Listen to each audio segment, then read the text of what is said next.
Hi, dear friends.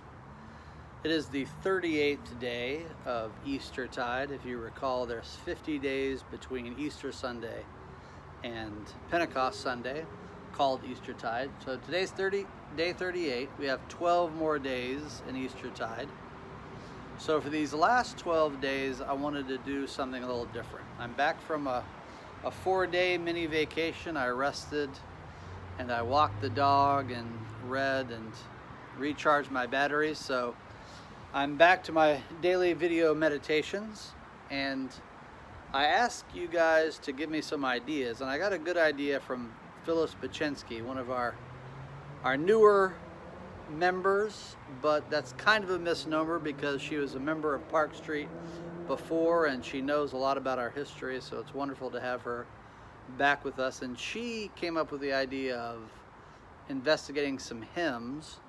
So I wanted to do that plus a few other options. So tomorrow I'm going to look into Phyllis's favorite hymn and tell a little story about that hymn. So I want to do pieces of art.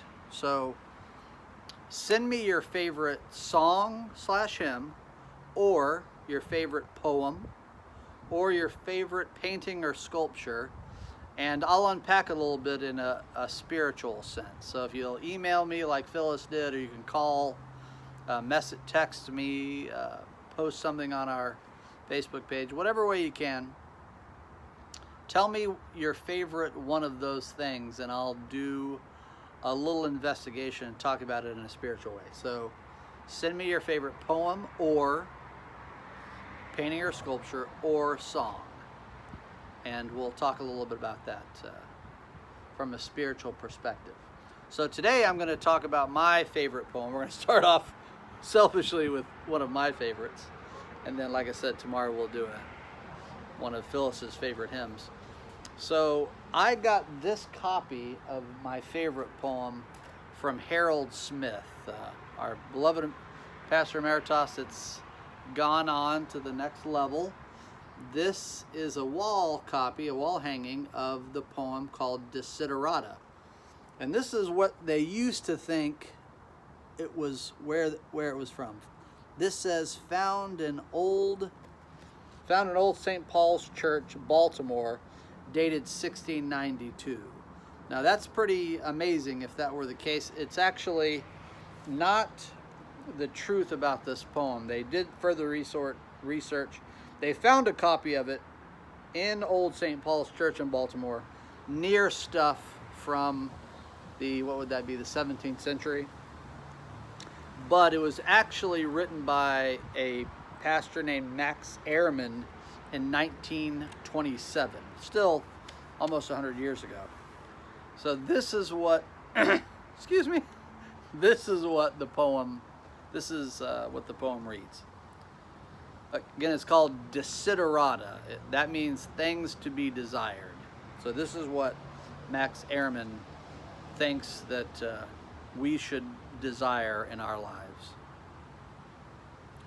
Go placidly amid the noise and haste, and remember what peace there may be in silence. As far as possible without surrender, be on good terms with all persons. Speak your truth quietly and clearly, and listen to others, even the dull and ignorant. They too have their story. Avoid loud and aggressive persons. They are vexations to the spirit.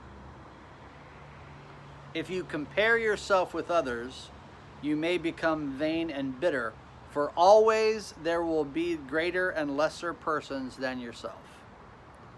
Enjoy your achievements as well as your plans. Keep interested in your own career, however humble. It is a real possession in the changing fortunes of time. Exercise caution in your business affairs, for the world is full of trickery, but let this not blind you to what virtue there is. Many persons strive for high ideals, and everywhere life is full of heroism. Be yourself. Especially do not feign affection. Neither be cynical about love, For in the face of all aridity and disenchantment, it is perennial as the grass. Take kindly the counsel of the years, gracefully surrendering the things of youth. Nurture strength of spirit to shield you in sudden misfortune, but do not distress yourself with imaginings. Many fears are born of fatigue and loneliness. Beyond a wholesome discipline, be gentle with yourself. You are a child of the universe, no less than the trees and the stars. You have a right to be here. And whether or not it is clear to you, no doubt the universe is unfolding as it should. Therefore, be at peace with God, whatever you conceive him to be, and whatever your labors and aspirations, in the noisy confusion of life, keep peace with your soul. With all its sham, drudgery, and broken dreams, it is still a beautiful world. Be careful. Strive to be happy.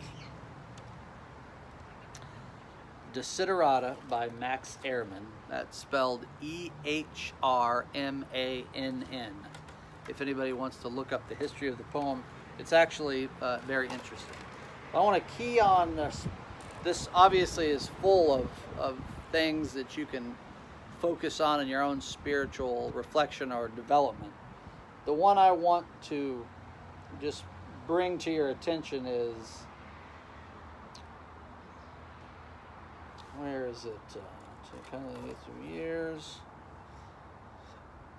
If you compare yourselves with others, you may become vain and bitter, for always there will be greater and lesser persons than yourself. You know, Western culture, competition is at the heart of judging whether someone is a success. Are you better than this person? Are we prettier, more handsome, richer, more degrees on the wall, more chill? In whatever way we can compete, we do. And if we get stuck in that as a focus, we can be perennially vain or bitter. Vanity comes from thinking we're better than somebody else, and bitterness can come from thinking we're not as good as someone else. And the poem makes the point that it will always be the case that there will be someone richer or poorer than you, better or worse at something than you. So our striving in that regard can lead us to unhappiness. So what is another goal that we can have? And I won't fill in the blank for you, because there's many goals worth pursuing in a spiritual or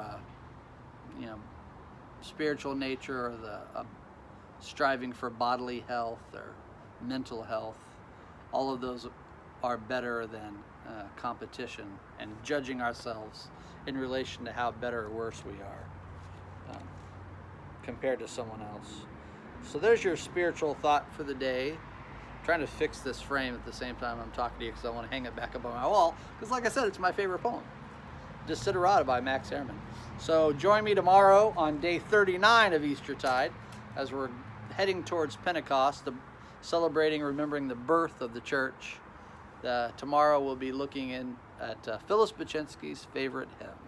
So get some information to me. Let me know what your favorite artwork, poem, or song is in the spiritual nature of things, and we'll unpack that. Until tomorrow, I love you and God loves you.